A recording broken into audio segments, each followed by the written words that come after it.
기원전 586년 바벨론에 의해서 예루살렘이 멸망하였고, 그 멸망하였던 예루살렘이 재건하고 복건하는데 총 3단계를 거치면서 회복이 되어져 갑니다. 그 첫 번째 단계는 성전을 건축하는 단계, 두 번째 단계는 그 성전이 건축한 다음에 하나님 말씀이 회복되어지는 단계, 그리고 세 번째 단계는 그 회복되어진 그 하나님 말씀이 있는 그 성전을 보호하기 위해서 성벽이 세워지는 단계, 이 3단계로 예루살렘이 복건이 되어지거든요. 회복이 되어지거든요. 근데 이거는 우리의 신앙도 마찬가지입니다. 우리가 신앙을 갖게 되어졌을 때 맨 처음에 나타나는 것이 예수를 고백하는 성전이 되어지는 이 단계가 첫 번째가 있어요. 그런데 우리가 예수를 영접했으면 그 다음에는 반드시 뭐가 따라와야 돼요? 나 예수 믿어요? 이 끝나면 안 된다 이거예요. 예수를 믿는다 그러면 그때부터는 우리의 삶의 기준이 바뀌어야 된다 이겁니다. 뭘로요?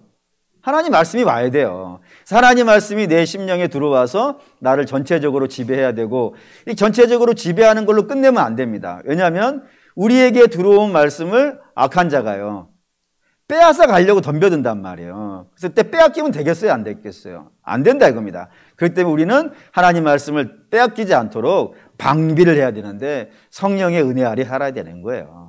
그래야 우리가 말씀 빼앗기지 않고 신앙생활을 끝까지 제대로 해갈 수 있기 때문에 성령이 하나님이 우리 안에 임하셔서 우리를 전체적으로 보호해 주시는 이 작업이 3단계에 걸쳐서 진행이 되어진다 이겁니다. 근데 오늘 여러분과 함께 읽은 에스라 7장은 2단계에 해당되어지는 이야기입니다. 그리고 이 2단계 하나님 말씀을 새롭게 건축되어진 이 성전 안으로 가지고 들어온 인물이 있었으니 그 사람이 에스라라고 되어져 있다 이겁니다. 그런데 오늘은 이게 에스라에게 집중되어지는 것이 아니고 좀 다른 데에 집중이 돼야 될 것 같아요. 거기 이제 11절입니다. 7장 11절 읽을게요. 여호와의 계명의 말씀과 이스라엘에게 주신 율례 학자요 학자 겸 제사장인 에스라에게 아닥사스다 왕이 내린 조서의 초본은 이러하니라. 우리가 오늘 주목해야 되는 것은 에스라가 아니고 아닥사스다 왕입니다. 아닥사스다 왕을 주목해야 되는 이유는 에스라 4장 7절에 있습니다. 4장 7절. 4장 7절. 네, 또 읽겠습니다. 아닥사스다 때에 비슬람과 미르닷과 다부엘과 그의 동료들이 바사왕 아닥사스다에게 글을 올렸으니 그 글은 아람 문자와 아람 방언으로 써서 진술하였더라. 이스라엘에 성전이 지어지려고 했을 때 이 성전 짓는 것을 방해하는 자들이 있었다고 되어 있습니다. 그리고 방해하는 자들이 그 방해를 하기 위해서 자기들이 할 수 있는 모든 방법을 다 썼어요. 근데 모든 방법을 다 썼음에도 불구하고 그게 방해가 제대로 안 되는 겁니다. 그래서 이들이 마지막으로 쓴 최후의 방법이 하나가 있었으니 그 방법이 뭐였다고요? 왕에게 편지 쓰는 거라 이겁니다. 왕에게 고발을 하는 거예요. 그리고 고발 내용도 쓰여 있습니다. 고발 내용도 보실게요. 4장 12절에서 16절 읽겠습니다. 왕에게 아뢰나이다. 당신에게서 우리에게로 올라온 유다 사람들이 이 패역하고 악한 성읍을 건축하는데 이미 그 기초를 수축하고 성곽을 건축하오니 이제 왕은 아시옵소서. 만일 이 성읍을 건축하고 그 성곽을 완공하면 저 무리가 다시는 조공과 관세와 통행세를 바치지 아니하리니 결국 왕들에게 손해가 되리이다. 우리가 이제 왕궁의 소금을 먹음으로 왕의 수치당함을 참아보지 못하여 사람을 아뢰니 왕은 조상들의 사기를 살펴보시면 그 사기에서 이 성읍은 패역한 성읍이라 예로부터 그 중에 항상 반역하는 일을 행하여 왕들과 각도의 손해가 되는 것을 보시고 아실지라 이 성읍이 무너짐도 이 때문이다. 이제 감히 왕에게 아뢰오니 이 성읍을 중건되어 성곽이 준공되면 이로 말미암아 왕의 강 건너편 영지가 없어지리다. 예, 이게 고발 내용이에요. 고발 내용 요약하면 이렇습니다. 예루살렘에 올라온 이 사람들은 악한 사람이라 이겁니다. 이 악한 사람이 지금 뭐를 하려고 한다고요? 성을 지으려고 하는데 그 성은 자고로 옛날부터 어떤 성읍이었다고요? 패역한 성읍이었다 이거예요. 이 패역한 성읍을 지어가지고 항상 왕에게 반역을 하기 때문에 바벨론의 왕들이 열받아가지고 이 예루살렘 성을 무너뜨렸다고. 근데 그들이 지금 다시 와서 성을 지으려고 하고 있으니 이 성이 완공되어지고 나면은 또다시 당신에게 반역을 할 것이고, 반역을 하게 되면 당신 손이 아니냐, 그러니 그 성을 왜 짓게 하느냐 라고 고발을 한 거라 이거예요. 그래서 이런 고발을 들은 이 아닥사스다 왕이 이 성에 대해서 발표를 하나 한다 겁니다. 그 발표가 4장 23절 또 읽을게요. 아닥사스다 왕의 조서 초본이 루훔과 서기관 심세와 그의 동료 앞에서 낭독되매 그들이 예루살렘으로 급히 가서 유다 사람들을 보고 권력으로 억제하여 그 공사를 그치게 하니라. 그 아닥사스다 왕이 고발을 듣고 내린 결론이 뭐였다고요? 성 짓는 것을 멈추라, 중단하라 라고 왕의 명령으로 이 선포를 해버린 것입니다.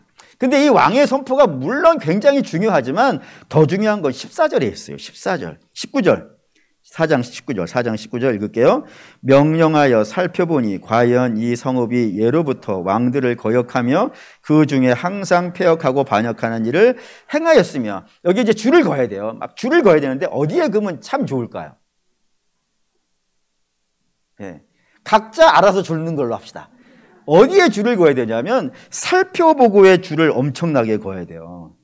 이게 왜 여기를 봐야 되냐면은 이 아닥사스다 왕이 성을 지금 예루살렘 성전 건축을 중단시키는 거랍니다. 근데 중단시키는데 즉흥적으로 기분 나쁘니까, 저들이 패역한 성이라고 하는 말 듣고 갑자기 열받아가지고 즉흥적으로 멈추라고 했다 그러면은 누군가 가서 설득을 할 수가 있어요. 아닙니다. 그렇지 않습니다. 저들이 우리를 모함하는 것이지 실제로 우리는 그런 성이 아닙니다라고 설득을 하면 즉흥적으로 한 것이니까 설득이 먹히겠어요? 안 먹히겠어요? 먹힐 수 있다 이거예요. 그런데 지금 상황은 어떤 상황이라고요? 왕이 살펴봤다 이거 진짜인가 아닌가? 누군가의 말을 듣고 이제 즉흥적으로 결정을 한 것이 아니라 왕이 실제로 그런 일이 있었는가 안 있었는가를 역사책을 살펴보면서 한번 자세히 살펴봤다 이거예요. 살펴보고 나서 이걸 결정한 거예요. 그렇다면 왕은 저 고발장에 대한 내용을 확신한 거죠. 그냥 대충 넘어간 것이 아니라, 즉흥적으로 결정한 것이 아니라 실제로 살펴봤으니까 이 성 분명히 나빠, 문제를 일으키고 할 때 그 자기 나름대로 확신이 섰단 말이에요. 그 확신이 서가지고 예루살렘 성 짓는 거를 멈추라고 했으니까 누가 가서 이야기한다고 먹히겠어요? 안 먹히겠어요? 안 먹히는 상황이 됐다 이거예요. 그런 상황이 지금 되어 있는 상황이에요. 절대로 이제 될 일이 아니야. 검토는 끝났어. 그래서 중단시켰기 때문에 이건 돌이킬 수 없는 상황이 되어졌는데, 이게 이제 7장 1절에 반전이 일어난 거예요. 7장 1절 볼게요. 이 일 후에 바사왕 아닥사스다가 왕위에 있을 때에 에스라라 하는 자가 있었느니라. 그는 스라야의 아들이요 아사라의 손자요 hil기야의 증손이, 이렇게 나온단 말이에요.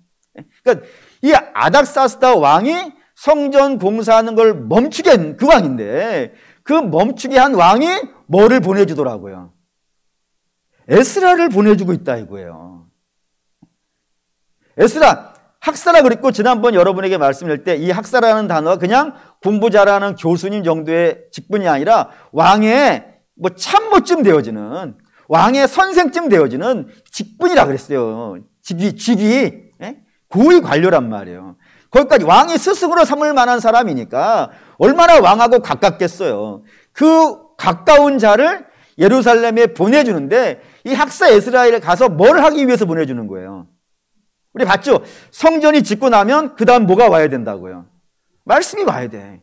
그래야 그 성이 온전해지니까, 그러니까 온전하게 해주기 위해서 말씀이 있어야 되니 그 말씀을 가르치기 위하여 에스라를 보내주고 있다 이거예요. 심지어는 말씀이 들어온 다음에 뭐가 와야 서야 된다고요? 성벽이 서야 된다 그랬죠. 그 성벽을 지으려고 오는 사가 있어요. 그 다음에 볼 거예요. 에스라 다음에 누구예요? 느헤미야를 보내준 왕도 누구겠어요? 아닥사스다 왕이에요. 놀랍지 않습니까? 성전 짓는 거를 방해한 자예요. 그 성전 짓는 거를 방해한 자가 하나님 말씀을 보내주기도 하고 그 말씀을 지키라고 성까지 지어주고 있는 그런 것으로 반전이 되어져 있는 겁니다. 그럼 당연히 이제 궁금해지는 거란 말이에요. 어떻게 이런 반전이 일어나냐 이거예요. 누가 가서 설득했을까요? 아까 봤어요. 설득으로 안 돼요. 왕의 확신이 서가지고 결정한 것이기 때문에 누가 가서 설득한다고 그 말이 씨가 먹힐 말이 아니란 말이에요. 그러면 이거 어떻게 해서 이렇게 된 거예요? 그렇죠. 그 얘기하고 싶은 거예요. 하나님이 역사하셨다 이거예요. 하나님이 역사하지 않고서야 어떻게 반대하는 자가 한순간에 뒤집어지냐 이 말이에요. 그런 자 우리 하나 알죠? 네? 여러분이 가장 잘 알고 있는 사람, 원래는 반대자였는데 가장 적극적으로 옹호하는 자가 된 사람이 있어요. 누구죠? 바울. 네. 바울이 어떻게 해서 반대자가 옹호자가 돼요? 누가 가서 가르쳤어요? 누가 가서 설득했어요? 누가 가서 전도했어요? 아니란 말이에요. 누가 한 거예요? 다메섹에 가고 있는 그를 예수님이 붙잡아 버렸단 말이에요. 붙잡아 가가지고 그의 마음 안에 있던 악한 것들을 빼내시고 하나님이 기뻐하신 것으로 채워버렸단 말이에요. 그러니까 변화가 일어났단 말이에요. 그거와 마찬가지로 뭐 꼭 그런 건 아니겠지만 이 아닥사스다 왕은 반대하는 자였단 말이에요. 그 반대하는 자가 하나님의 그 놀라우신 은혜, 그 하나님 얼마나 대단한 분이세요. 온 우주를 창조하신 분이시고 온 뭐 지구 정도의 역사가 아니라 온 우주의 역사를 총괄해서 지배하시는, 그걸 이끌어 가시는 분이시기도 하시고 그 우주를 끝내실 수 있는 분이란 말이에요. 그런 전능하신 하나님께서 이 왕의 마음을 붙잡고 뒤집어 버리셨다 이거예요. 그러면서 이 바뀌었는데, 오늘 여기 뭐 중요한 내용은 아니지만 그래도 여기서 점검하고 가는 게 참 좋겠다는 생각이 들어서 잠깐만 격가지로 갈게요. 하나님이 그렇게 하시는 거예요, 지금.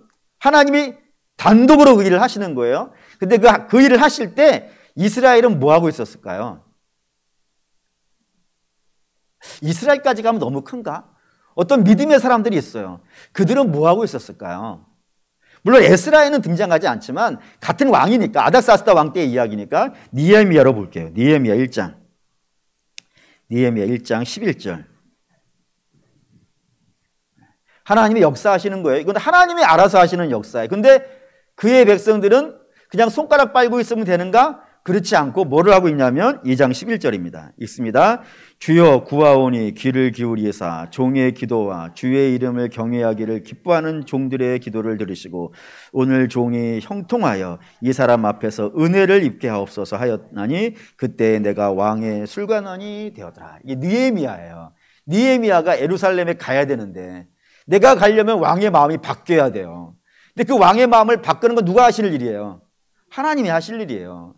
그러면 느헤미야는 그동안에 손가락 빨고만 있지 않았다 이거예요. 뭐 했다고요? 기도했다고. 하나님 저들의 마음을 좀 바꿔주세요. 하나님이 좀 도와주세요. 하나님이 좀 은혜를 베풀어 주세요. 우리 하나님 의지합니다 라고 하면서 기도하고 있는 장면이 여기에 있더라 이겁니다. 고로 사랑하는 믿음의 성도 여러분, 성도가 가장 멋있을 때가 언제일까요? 물론 여러 가지 할 때가 있을 거예요. 근데 성도가 가장 멋있을 때에는 하나님 의지하고 있을 때예요. 내가 내 힘으로 해보겠다고 막 발버둥 치고 있는 그때가 아니고, 성도가 멋있을 때는 하나님 붙잡고 하나님 도와주십시오. 하나님이 역사해 주시지 아니하면 우리는 아무것도 이룰 수 없는 연약한 자입니다. 하나님 우리를 도우시사 이 사람들의 마음을 좀 바꿔주시고 이 상황을 좀 역전시켜 주시고 우리가 하나님의 나라를 온전히 이 땅에 하나씩 이루어가는 데 있어서 하나님 좀 도와주십시오 라고 하는 그 기도하고 있는 성도의 모습이 가장 아름다운 모습이고 가장 멋진 일이라 이겁니다. 그리고 분명한 것은 하나님은 당신의 자녀들이 이 땅에서 애통한 마음으로 하나님의 도움을 간절히 사모하면서 올려드리는 기도를요, 무시하지 않으세요. 외면하지 않으세요. 우리가 기도한 것보다 더 놀라운 방법으로 역사하실 거예요. 그러니 그 역사가 내가 원하는 시간에 내가 원하는 방법으로 이루어지지 않았다고 해서 실망하거나 낙심하지 마시고 하나님의 크신 역사를 사모하시면서 끝까지 기도하실 수 있기를 주의 이름으로 부탁을 드립니다. 어쨌든 하나님이 역사를 하셨어요. 역사를 하셔서 이 아닥사스다 왕, 반대자였던 이 왕의 마음을 주께서 주장하셨습니다. 그리고 주장하셔가지고 그의 손으로 조서를 하나를 쓰게 했는데, 오늘 읽은 건 이거 조서의 내용이에요. 근데 이 조서의 내용이 굉장히 좀 재밌어요. 왜 재밌냐면 얼마 전까지 한 20, 30년 전까지만 해도 이 조서가 위조 아니냐 라고 하는 분들이 여러 분 있었어요. 물론 하나님 말씀이 위조라고 하는 건 참 죄송한 표현이지만 그렇게 생각하는 분들이 나름 근거가 있었단 말입니다. 그 근거가 뭐냐면 너무 놀라운 이야기들이 써 있는 거예요. 이거를 이스라엘 사람들이 썼다라고 해도 이게 너무 커. 근데 하물며 이스라엘이 쓴 것이 아니고 이방의 왕이 쓴 거란 말이에요. 그래서 상상할 수 없이 너무너무 큰 이야기가 여기 들어있는 거예요. 그래서 이게 실제인가라고 하고 실제로 의심한 사람들이 여럿 있었어요. 근데 그것이 그때 지금 이 시대에만 그랬던 것이 아니고 과거 이 에스라 성경이 쓰여지고 에스라가 올 때도 아마 그런 사람들이 있었던 것 같아요. 그래가지고 에스라가 이게 진짜라는 것을 이야기하기 위해서 이 조서 부분을 좀 특이하게 기록해 놨어요. 어떻게 기록해 놨냐면 에스라 성경은 뭐 구약의 모든 성경이 다 그렇지만 다 히브리어로 쓰여 있어요. 다 히브리어로. 그런데 이 아닥사스다 왕의 조서는 다른 언어로 쓰여 있어요. 어디냐면 페르시아의 공식 언어인 아람어로 쓰여 있어요. 그러니까 에스라가 이거 내가 지어냈다 그럴 것 같아가지고 원문을 그대로 쓴 거예요. 왕이 써준 그 문서를 그대로 베껴가지고 여기다가 아람어로 써놨다 이겁니다. 그것들이 나중에 밝혀지고 여기에 몇 가지가 더 밝혀지면서 지금은 이 조서가 그때 쓰여진 것이 확실하다고 대부분 다 믿지만 어쨌든 그런 일이 있었단 말이에요. 그러니 이 조서는 굉장히 중요해요. 도대체 이 노예이 뭐가 쓰여 있길래 저렇게 뜸을 엄청나게 바늘 쓰였을까 궁금하시겠지만 지금부터 하겠습니다. 모두 6가지입니다. 6가지가 들어있는데 첫째가 13절 읽겠습니다. 조서를 내리노니 우리나라에 있는 이스라엘 백성과 그들 제사장들과 레위 사람들 중에 예루살렘으로 올라갈 뜻이 있는 자는 누구든지 너와 함께 갈지어다 했습니다. 페르시아라는 제국 안에 있는 유대인들 중에 돌아가기를 원하는 자는 누구든지 돌아가도 좋다라고 왕이 발표를 한 거예요. 이 발표는 사실 뭐 특별한 부분은 없다고 볼 수도 있어요. 왜냐하면 고레스라고 하는 왕이 이 발표문을 먼저 했기 때문에 그래요. 그러니까 반복한 거예요.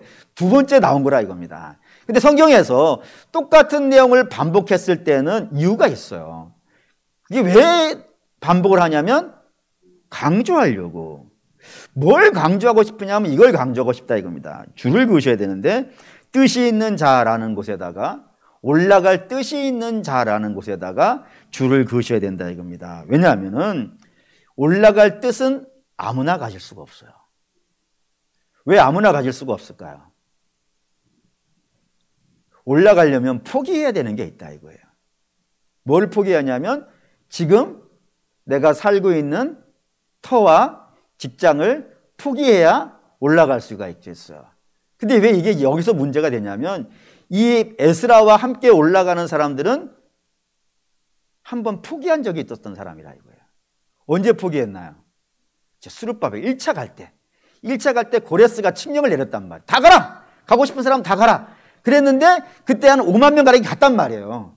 근데 그 중에 안 간 사람들이 있었단 말이에요. 안 간 사람들이. 갈 마음은 있는 거예요. 갈 마음은. 갈 마음은 있는데 이거를 놓고 가려고 그러니까 너무 힘든 거예요. 그래가지고 그때는 포기를 했단 말이에요. 근데 그 포기한 사람들에게 하나님께서 말씀하시는 거예요. 내가 너에게 마음 주지 않았냐. 마음은 내가 먹는 게 아니라 주께서 주시는 것 아니겠어요. 주께서 마음을 주셨는데도 불구하고 그들이 이런저런 염려로 인하여서 걱정으로 인하여서 그 가려고 하던 길을 포기했단 말이에요. 그래서 머물러 있었는데 주께서 다시 얘기하는 거예요. 갈 마음이 있는 자, 내가 너희에게 마음을 준 자들, 그들은 나오라! 라고 명령을 하셨어요. 그리고 그 명령을 듣고 1754명이 다시 반응을 합니다. 그러니까 다시 가는 거예요. 그러면 또 이 이야기를 듣고 또 고민하다가 못 간 사람이 있을까요? 없을까요? 있지. 그래서 3차 니에미야가 올라갈 때 그 나머지를 데리고 갑니다. 그런 내용들이 여러분께 어떻게 들리시나요? 저에게는 이렇게 들렸어요. 하나님은 당신의 택한 자녀를 포기하지 않으세요. 저들을 끊임없이 3세번이잖아요. 우리가 흔히 3세번이면 다 한 거 아니겠어요? 가위바위보도 3세번이잖아요. 더 이상 반응하지 않아. 3번을 하나님이 하시는 거예요. 그래서 내가 마음 준 자들, 내가 부른 자들, 내가 이 하나님의 역사를 이루기 위하여서 내가 택하여 부른 자들은 나오라 해가지고 결국에는 저들을 반복해서 부르심으로써 결국에는 다 데리고 가셨더라 이겁니다. 그게 하나님의 사랑이라 이거예요. 그러니까 반드시 하나님은 저와 여러분들에게 마음 주실 줄 믿습니다. 그리고 마음 주신 것은 하나님께서 반드시 이뤄낼 겁니다. 하나님이시기 때문에 사람이라면 3번이 아니라 10,000번을 해도 안 될 겁니다. 근데 하나님은 당신의 뜻대로 이뤄내시는 분이시니까 부르신 자를 세우실 것이고 세우신 자를 영화롭게 하실 줄 믿습니다. 이 첫 번째 내용이고, 두 번째는 14절입니다. 14절 읽을게요. 너는 내 손에 있는 내 하나님의 율법을 따라 유다와 예루살렘의 형편을 살피기 위하여 왕과 7 자문관의 보냄을 받았으니, 이 뭔 말이냐면 여기 왕은 아닥사스다 왕이고 7 자문관이라고 있어요. 7 자문관은 우리식으로 표현한다 그러면 장관쯤 되는 사람들입니다. 왕의 최측근 인사들, 왕과 모든 정사를 나누는 사람들, 이걸 7 자문관이라고 불렀다 이겁니다. 이게 한글로 써놔가지고 무슨 직분 풀어놓은 것 같지만 그게 페르시아의 직분의 이름들이란 말이에요. 7 자문관, 장관들이 있는데 왕과 장관들이 모이는 회의를 우리가 국무회의라고 하고, 그 국무회의에서 하는 내용은 국가의 운영 지침이 된다 이거예요. 근데 그 국가의 운영 지침으로 무엇을 이야기했냐면은 이 조서를 써줬다 이겁니다. 이게 놀라운 얘기라는 거예요. 그러니까 왕이 에스라를 개인적으로 좋아해서 너 가서 그냥 해봐, 내가 너 좋아하니까 그냥 해주는 거야, 이런 개념이 아니고 국가의 중요사를 결정할 수 있는 최고급 회의에서 왕과 장관들이 모여 회의를 해가지고 그 회의의 결과로 이 조서가 써져 나왔다는 겁니다. 다시 말하면 국가 시책으로 나왔다. 국가 시책으로. 그 내용이 뭐였냐면은 이스라엘 사람들이 하나님 말씀대로 살고 있는지 조사해봐라 이거예요. 에스라에게. 저만 놀란 건가요? 다 지금 놀라고 있는 중이죠. 지금 페르시아 왕이란 말이에요. 그 왕과 장관들이 모여가지고 회의를 한다면은 그 회의가 어떤 내용이겠어요? 아니, 그 나라에 이익이 되는 것, 어떻게 하면 우리나라가 잘 될 것인가, 이 부분에 대해서 회의하지 않겠습니까? 예를 들어 볼게요. 지금 러시아가 우크라이나를 공격했어요. 공격가지고 전쟁하고 있지 않습니까? 그때 미국과 서방 나라들이 주목하고 있는 건 중국이에요. 지금 중국이 이 전쟁에 끼어들어갈 것인가 안 끼어들어갈 것인가. 끼어들어가면 굉장히 골치 아파지니까 막 엎어놓고 막 그러고 있잖아요. 그때 이제 막 얘기하니까 중국의 장관이 나와서 이런 발표를 하나 했어요. 어떤 발표냐면은 우리나라가, 여기서 우리나라는 중국이고, 우리나라가 이 전쟁에 끼어들어간다면 이유는 단 하나라 이거야. 그 단 하나가 뭐겠어요? 이것이 우리나라의 이익이 되느냐 안 되느냐. 그거를 봐서 우리나라의 이익이 된다 그러면 끼어들어갈 것이고, 이익이 안 된다 그러면 끼어들어가지 않겠다 이겁니다. 다시 말하면 국가가 어떤 시책을 결정할 때는 제일 중요한 가치가 뭐라고요? 자기 이익이라 이거예요. 그게 일반적인 모든 나라예요. 하나님의 나라는 좀 다르겠지. 하나님의 나라는 하나님의 뜻이 더 중요하겠지만 세상의 나라는 뭐가 더 중요해요? 자기 이익이란 말이에요. 그럼 페르시아는 하나님 나라가 아니잖아요. 율법이 있는 나라도 아니고 하나님을 섬기는 나라도 아니니까 이 나라도 뭔가를 결정할 때는 이유가 있단 말입니다. 그 이유가 뭐겠어요? 그 나라에 이익이 되느냐 이거예요. 그거에 따라 결정하게 되어지는데, 이스라엘이 하나님의 말씀대로 사는 것이 페르시아에 도대체 무슨 이익이 되냐 이거예요. 이스라엘에게 이득이 되는 일이란 이스라엘이 되는 일이지 페르시아에 무슨 이득이 되냔 말이에요. 그런데 에스라에게 명령한 거예요. 너 가서 이스라엘 백성들이 하나님 말씀대로 살고 있는지 안 살고 있는지 조사해. 내가 마패 하나 줄게. 마패 가지고 가서 조사해. 조사해서 말씀대로 안 사는 사람은 죽여도 좋아, 감옥에 넣어도 좋고 귀양 보내도 좋아. 그래서 결국엔 뭐 해내라고요? 이 백성들이 하나님 말씀대로 살게 만들어라라고 하는 명을 받고 왔다 이거예요.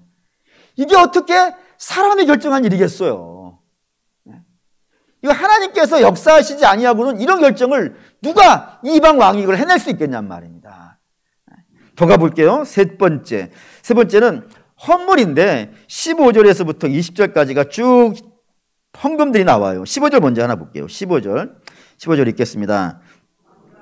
자문관들이 예루살렘에 거하시는 이스라엘 하나님께 성심으로 드리는 은금을 가져오고, 여기 성심으로라고 하는 단어가 있는데 이게 아람으로 히트 나다브라고 하는 그런 단어예요. 이게 무슨 뜻이냐면 자발적으로, 자발적으로. 그러니까 누가 시켜서, 누가 명령해서, 누가 사정해서 억지로 꺼내놓은 것이 아니라 내가 너무 내고 싶은 거야 지금 하나님께요.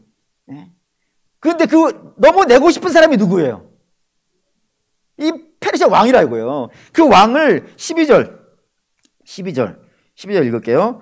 모든 왕의 왕 아닥사스다는 하늘의 하나님의 율법의 완전한 학자 겸 제사장 에스라에게, 여기 이제 누가 그걸 내고 싶어 했다고요? 모든 왕의 왕. 이게 이 조서가 진짜 조서라는 증거로 나온 단어예요. 왜냐하면은 이 인류 역사에서 모든 왕의 왕이라는 이 아람어를 쓴 나라가 페르시아밖에 없어요. 아무 나라도 이 단어를 쓰질 않아. 오직 페르시아 왕만 이 단어를 쓴단 말이에요. 그러니 페르시아 왕이 내가 세계에서 제일 높은 자야, 나보다 더 높은 자는 없어 라고 말할 때 모든 왕의 왕 된 나라 그런단 말이에요. 그 왕이 자기 나름대로는 내가 최고야 라고 말하는 자가 하나님께 너무너무 드리고 싶다 이거예요.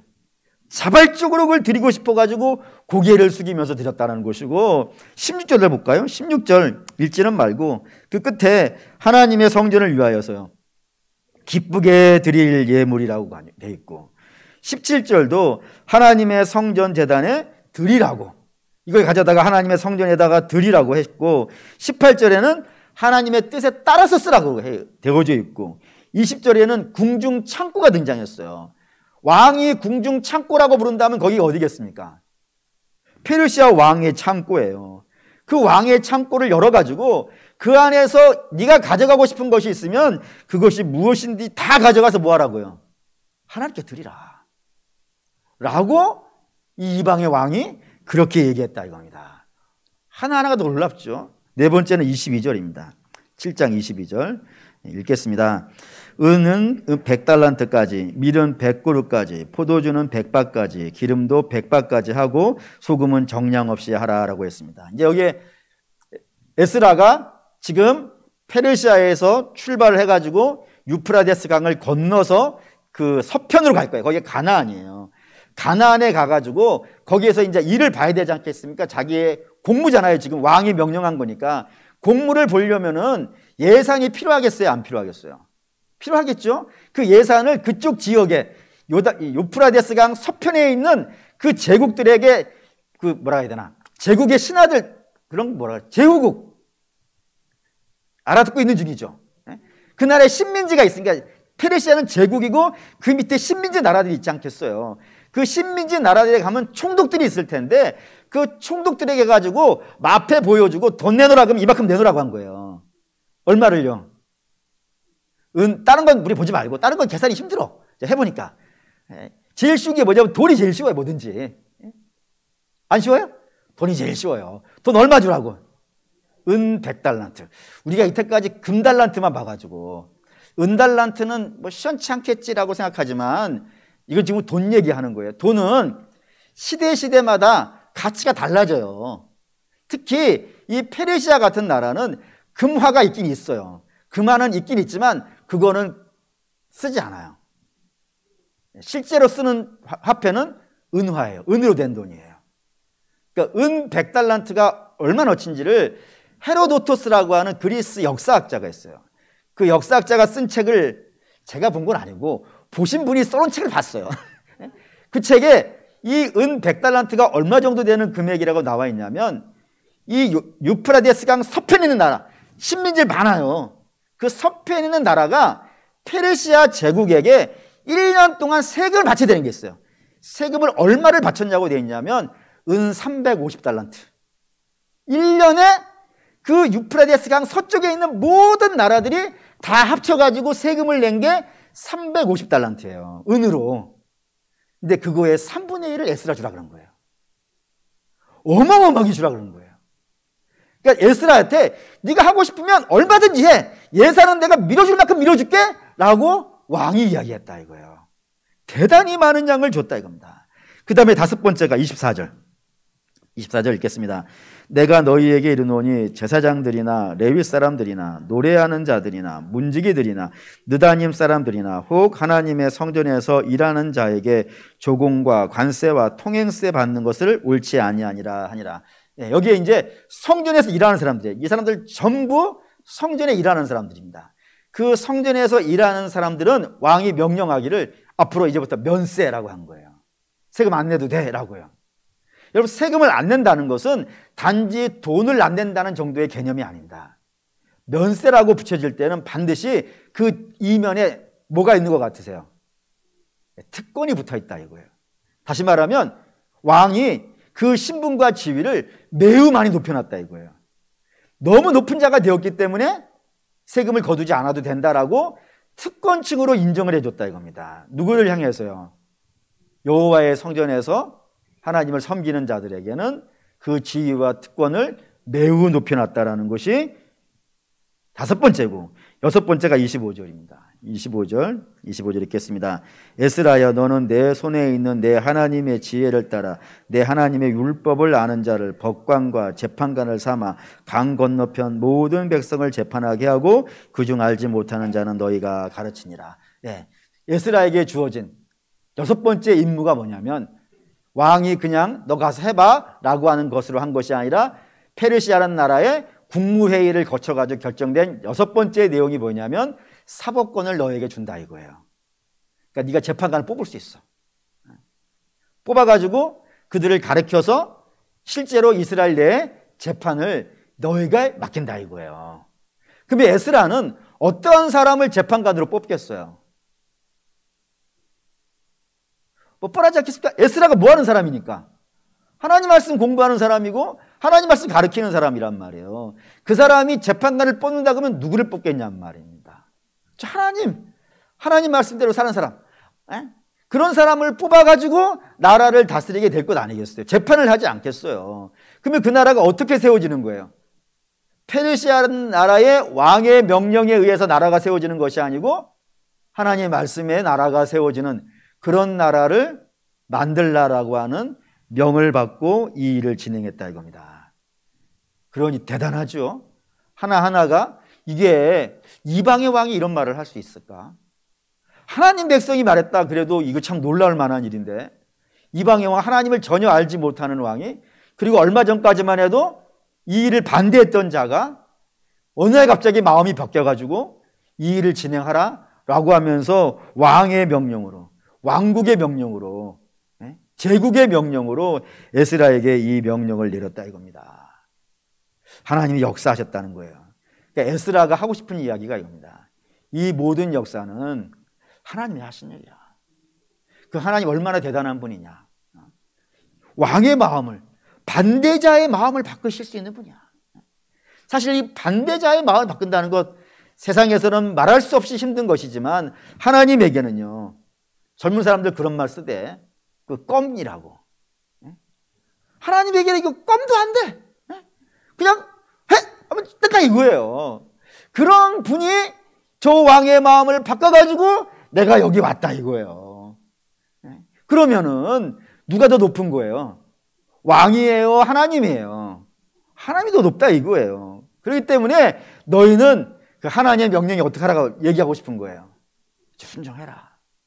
그 놀라우신 하나님, 그 신비로우신 하나님, 그 반대자의 마음도 한순간에 바꿔가지고 가장 적극적으로 협조하는 자로 만들어버리시는 그 하나님의 명령을 너희는 지금부터 잘 받아들이고 그 하나님을 잘 섬기는 그런 사람이 되라. 그것이 너희의 복이니라 라고 이야기하고 싶다 이겁니다. 근데 이게 오늘 우리에게도 마찬가지 아닙니까? 사랑하는 우리 믿음의 성도 여러분, 우리가 믿고 우리가 예배하는 하나님 어떤 하나님이신가요? 우리를 죄에서 건지시고자 아들을 내어주시는 분이에요. 혹시 그런 이야기를 우리가 지금까지 들어왔던 신들 있죠? 우리도 뭐 이 땅에 살고 있는 사람들이고, 나름대로 여러 신들의 이야기를 다 들어봤잖아요. 그런 많은 신들들 중에서 죄인을 구원하시기 위하여서 아들을 내어주신다고 하는 그런 신을 본 적이 있냐 이거예요. 세상의 신이 물론 없지만 있다 하더라도 저들이 말하는 시는 이런 거예요. 너 열심히 뭔가를 해. 에? 뭔가를 해가지고 이만큼 올라와. 돌을 닦든지 뭐 선을 쌓든지 어쨌든 네가 이만큼 올라와. 그러면 내가 그거에 맞는 복을 줄게. 이런 신들의 이야기는 많이 들어봤다 이거예요. 그런데 우리 하나님은 죄인을 사랑하시는 분이라니까요. 죄인을 사랑하여서 또 그 죄인도 보통 죄인이 아니라 하나님을 비방하고 하나님을 원망하고 하나님을 공격했던 그런 자들을 택하셔가지고 저들에게 새 생명을 불어 넣어주시는, 그것도 아들의 목숨을 가지고 아들의 피를 가지고 새 생명을 불어 넣으시는 그런 신을 본 일이 있냐 이거예요. 그래 우리 하나님은 엄밀하게 말할 것도 없이 그냥 대충 말해도 이 땅에 어떠한 우상하고 비교가 안 되는 분이라 이겁니다. 그래서 우리 하나님께 쓰는 아주 유명한 표현이 하나가 있어요. 아주 유명한 표현이 하나가 있어요. 그 표현이 무엇이냐면 우리 하나님은 홀로 하나님인 거예요. 홀로 하나님. 다른 하나님 없어. 우리가 쓰는 말이니까 하나님이라 그러지만 성경에는 그냥 신이라고 되어 있어요. 다른 신은 없어. 우리 하나님 말이 홀로신이에요. 홀로신. 그리고 우리는 어떤 사람이에요? 그 홀로신이 된 하나님의 자녀로 불림받았다 이거예요. 그럼 얼마나 영광스러워요 여러분. 여러분 우리 영광스러워야 돼. 근데 우리가 내가 하나님의 자녀가 되었다는 이 사실로 영광스러워하느냐? 아니면 내가 좀 뭔가 몇 가지 없다 해가지고 나는 불행한 사람이야 라고 생각하고 있는가? 여러분 사실 우리는 회개하고 반성해야 될 내용들이 너무나도 많습니다. 좀 바라고 원하는데 우리 사랑하는 믿음의 성도 여러분, 다른 거는 우리가 천국 가져가는데 아무런 도움이 안 됩니다. 하나님이 우리에게 너 수고하고 충성했다라고 하는데 아무런 쓰임 받지 못해요. 우리가 천국문을 여는 데는 유일한 하나밖에 없습니다. 그게 뭐예요? 예수 그리스도예요. 그 예수 그리스도를 우리에게 주신 분이란 말이에요. 그럼 다른 게 복이 아니라 예수가 복이 되지 않습니까? 그럼 여러분 예수님만으로 만족하실 수 있어야 돼요. 그러면 이렇게 얘기하면 꼭 걱정하시는 분이 있어요. 아, 그 예수님이 중요하긴 하지만 그래도 다른 거를 걱정하지 말라니까. 그래서 주께서 할렐루야. 걱정하지 말라고. 내가 네 아비인데 자녀에게 좋은 거 안 주겠냐고. 그러니 이건 염려하지 말고 너희는 뭐 하라고요? 먼저 그의 나라와 그의 의를 풀어잡고 이렇게 나가는 거란 말입니다. 고로 사랑하는 믿음의 성도 여러분, 우리가 영광스러운 하나님의 백성인 줄을 믿으신다면 반드시 하나님 말씀을 붙잡고 그 말씀대로 살아가는 순종의 삶이 되어야 될 줄 믿습니다. 그게 우리가 구원받은 자가 이 땅에 내놓아야 될 감사입니다. 순종하며 살아가는 저와 여러분 되시기를 주의 이름으로 축원합니다. 아멘. 기도하겠습니다.